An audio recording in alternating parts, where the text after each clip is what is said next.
Bastar police द्वारा आज आयोजित एक विशेष पत्रकार वार्ता में बस्तर रेंज के आईजी सुंदरराज पी और बस्तर एसपी शलभ कुमार सिन्हा ने नई भारतीय न्याय संहिता की विशेषताओं पर प्रकाश डाला। इसी माह 1 जुलाई से लागू हुई भारतीय न्याय संहिता कई महत्वपूर्ण सुधार और बदलाव लेकर आई है, जो न्यायिक प्रक्रिया को तेजी और पारदर्शिता प्रदान करने के उद्देश्य से बनाई गई है। आइए देखें, बस्तर रेंज के आईजी सुंदरराज पी ने मीडिया के साथ चर्चा पर क्या कुछ कहा।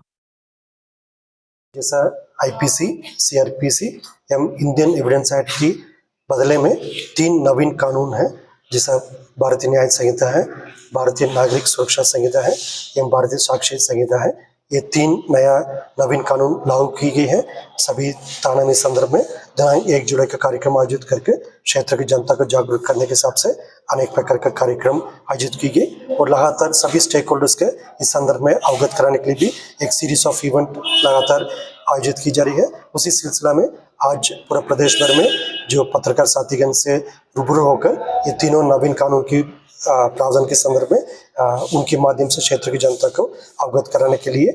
एक कार्यशाला आयोजित की गई थे। इसमें सभी हमारा प्रिंट और इलेक्ट्रॉनिक मीडिया के साथीगण उपस्थित रहा। संभाग के बाकी अन्य जो सभी जिला मुख्यालय में भी ये कार्यशाला आयोजित की जा रही है और प्रदेश में भी सभी स्थान में ये कार्यक्रम आज 11 जुलाई का आयोजित की जा रही है। इसके माध्यम से निश्चित रूप से क्षेत्र की जनता का 3 नवीन कानून के संदर्भ में और जागरूक कराने के, उनकी प्रावधान के बारे में, उनका जो लीगल प्रोविजंस के बारे में जागरूक कराने के लिए एक काम होगा। आने वाले समय में इस प्रकार का और कार्यशाला जो स्टूडेंट्स के बीच में और अन्य जितना भी हमारा स्टेक होल्डर्स है उनके बीच में भी जाकर कार्यक्रम आयोजित करेंगे, ताकि शासन के जो उद्देश्य है इन 3 नवीन कानून की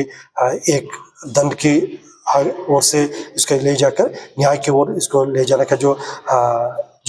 उद्देश्य है उसमें पूर्ति होगा और क्षेत्र की जनता को इसके कानून के बारे में ज़्यादा से ज़्यादा जानकारी प्राप्त हो सकता है। सर, अपराध के तौर पे जो सामुदायिक सेवा की जिन्हें उनके सुधारने के लिए अवसर देने के लिए यदि प्रोसिक्यूशन के पश्चात मजिस्ट्रेट को यदि लग रहा है, फिर उन्हें कम्युनिटी सर्विसेज जैसा किसी सेवा देने का समाज में इस प्रकार का प्रावधान भी दी गई है। उसके मजिस्ट्रेट की जो प्रोसिक्यूशन के पश्चात उनके डिस्क्रिप्शन के ऊपर रहेगा, लेकिन जैसा एक सुधारने के लिए अवसर देने के हिसाब से भी इसका कम्युनिटी सर्विसेज के सामुदायिक सेवा का प्रावधान भी दी गई और जो महिला के विरुद्ध अपराध है और बालिका के विरुद्ध अपराध है उस पर कठोर दंड का भी प्रावधान दी गई और पुराना जो कानून है जिसमें कुछ प्रावधान जो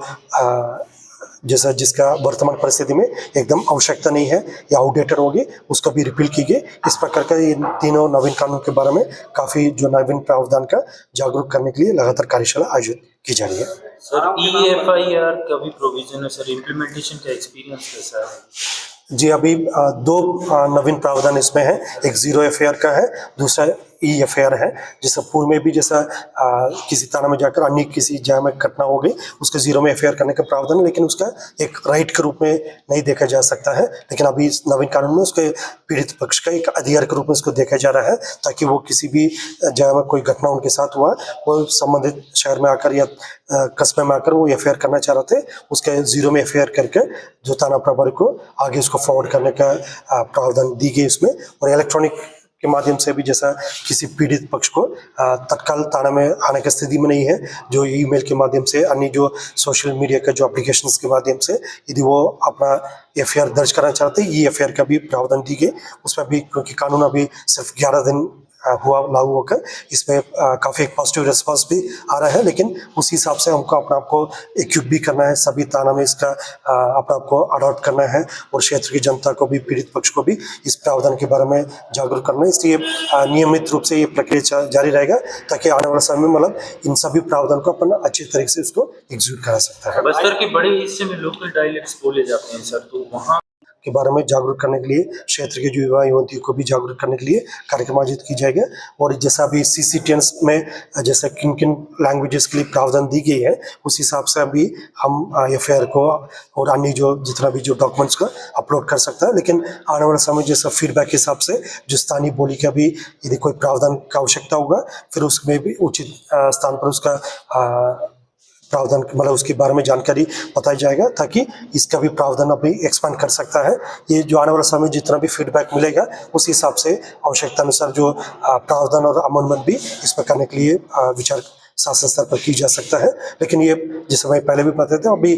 रोल आउट होकर मात्र 11 दिन हुआ है। इसमें जितना भी फीडबैक्स आएगा उसी हिसाब से मतलब अलग अलग प्लेटफॉर्म में इसमें विचार विमर्श होगा, उसके पश्चात आवश्यक इसमें अमेंडमेंट्स भी होने का संभावना बताई जा रहा है। सभी धाराओं के नाम मर्डर केस के 302 और जैसे अटेम्प्ट टू मर्डर का 307 है या बलात्कार का 376 है, उसके चेंज होकर अभी जो भारतीय न्याय संहिता में जो नवीन जो धारा लगते हैं उसके बारे में हम लोग एक बुकलेट द्वारा बनाकर उसको इलेक्ट्रॉनिक माध्यम से भी, सॉफ्ट कॉपी के माध्यम से भी अभी सर्कुलेट करेंगे, ताकि जो संबंधित नागरिक उसका प्रावधान को भी चेक कर सकते हैं। उसका कई एप्लीकेशंस भी अभी आगे मतलब किसी प्राइवेट संस्था द्वारा भी इस टाइप का एप्लीकेशंस को भी कर रहा है। और भारत सरकार का जो BPRND है, एक जो bureau for police research and development का जो BPRND के संस्था, उसमें ऑथेंटिक रूप से उनका वेबसाइट में काफ़ी जानकारी भी शेयर की जाती है और छत्तीसगढ़ पुलिस का वेबसाइट में भी इसका अपडेट की जाती है। और जो बस्तर पुलिस द्वारा भी अपना जितना भी सोशल मीडिया प्लेटफॉर्म है उसके माध्यम से भी इसके बारे में बुकलेट्स की सॉफ्ट कॉपी भी सर्कुलेट करेंगे, ताकि इसकी जानकारी क्षेत्र की जनता तक पहुंचा सकता है। सजाएं भी सेम रहेंगी सर कि चेंज होगी? जी, जो धाराएं चेंज हो रही है तो सजा पुराना जो धारा भी उसका रिपील किए गए थे, और जैसे कुछ में कम्युनिटी सर्विसेज का भी प्रावधान दी गई थी, इसलिए सजा के बारे में भी जो धारा जो पुराना और नया का जो कंपैरिजन चार्ट है वो भी हम सर्कुलेट करेंगे। सर माओवाद प्रभावित अभी अमेंडमेंट हुआ, 3 जो मेजर लॉस है जो IPC, CRPC और इंडियन एविडेंस का चेंज होकर भारतीय न्याय संहिता है, भारतीय नागरिक सुरक्षा संहिता और भारतीय साक्ष्य संहिता के रूप में इसको किए गए थे। लेकिन जो स्पेशल एक्ट जैसा UAP एक्ट है, छत्तीसगढ़ जन सुरक्षा अधिनियम है, जो SC/ST एट्रोसिटी एक्ट है, ये सब स्पेशल एक्ट की गिनती में आते हैं। इसमें अभी वर्तमान में कोई चेंज नहीं है, लेकिन उसका क्रियान्वयन करने के लिए जो अरेस्ट का प्रोसीजर है अभी भारतीय नागरिक सुरक्षा संहिता की धारा के तहत उसका गाइड होगा। लेकिन जो स्पेशल एक्ट्स अभी भी मतलब जो पूर्व में जो लागू है अभी भी उसका अपन इस्तेमाल कर सकते हैं। सर वो जैसे उस प्रेस नोट से ये बिल्कुल प्रतीत हो रहा था, माओवादी संगठन अभी काफ़ी बैकफुट में है और वो अपना कैडर के मनोबल को बनाए रखने के लिए काफ़ी झूठे तत्वों का आधार लेकर उन्होंने इस टाइप का जो दिग्भ्रमित प्रेस विज्ञप्ति इंसिडेंट जो है वो सबकी जानकारी में है। मतलब उसमें हमारा सुरक्षा बल किसी भी जवान को कोई शहादत नहीं हुआ, जो घायल हुआ तो उसका इलाज भी होकर अभी वर्तमान में ड्यूटी में भी तैनात है। माओवादी को एक काफ़ी एक विफल योजना रहा, मतलब धर्मावरम CRPF कैंप का अटैक करने का, उल्टा उसमें उन्हीं के कैडर्स की काफ़ी बड़ी क्षति हुआ। उसका खुद भी उस समय प्रेस विज्ञप्ति में माओवादी द्वारा स्वीकार भी की गए थे। और माओवादी का भी जिस तरीके से विगत 4-5 महीने में काफ़ी सेटबैक हुआ है, उनके अनेक कैडर का डेड बॉडी जो मुठभेड़ के पश्चात हमने रिकवर किया और कई कैडर का डेड बॉडी मुठभेड़ के पश्चात हम रिकवर भी नहीं कर पाए थे, लेकिन खुद माओवादी भी उसका अपना विज्ञप्ति में जिक्र किया गया। इस प्रकार काफ़ी बड़ी उनकी सेटबैक हुआ, उनकी एरिया से मरते जा रहा है, उनके पैर के नीचे से जमीन खिसकते जा रहा है और उनके कैडर का मनोबल काफ़ी गिरा हुआ। उसी कारण से काफ़ी बड़ी संख्या में संगठन छोड़कर वो लोग आत्मसमर्पण कर रहा है या संगठन छोड़कर अन्य जगह चला भी जा रहा है। इन सब परिस्थिति को देखकर माओवादी द्वारा एक प्रकार का झूठा प्रचार प्रसार में लगा हुआ ताकि वो अपना कैडर का मनोबल बना रखें, लेकिन वास्तविक जानकारी सबके सामने है और इस प्रकार का जो दिग्भ्रमित जानकारी से उनका कोई फायदा नहीं होने वाला है। सर इसमें जो वन टाइम प्रमोशन जब सिस्टम लागू हुआ तो उसमें परिभाषित की गई थी, मतलब उसमें कौन कौन सी इलाका मतलब नक्सल प्रभावित इलाका की श्रेणी में आते हैं, फिर उनका जिला के हिसाब से फिर उसी इलाके में उनका लगातार 10 साल सेवा होने का प्रावधान दी गए थे। जैसा भी उसी हिसाब से मतलब नक्सल प्रभावित जिला में अधिकतम उन लोग का ट्रांसफर पोस्टिंग और सेवा रहा। यदि किसी एक पर्टिकुलर केस यदि कोई सामने आएगा उसमें सक्षम पदाधिकारी द्वारा उसकी जाँच करके कार्रवाई कर सकते हैं। कोई मामले सामने नहीं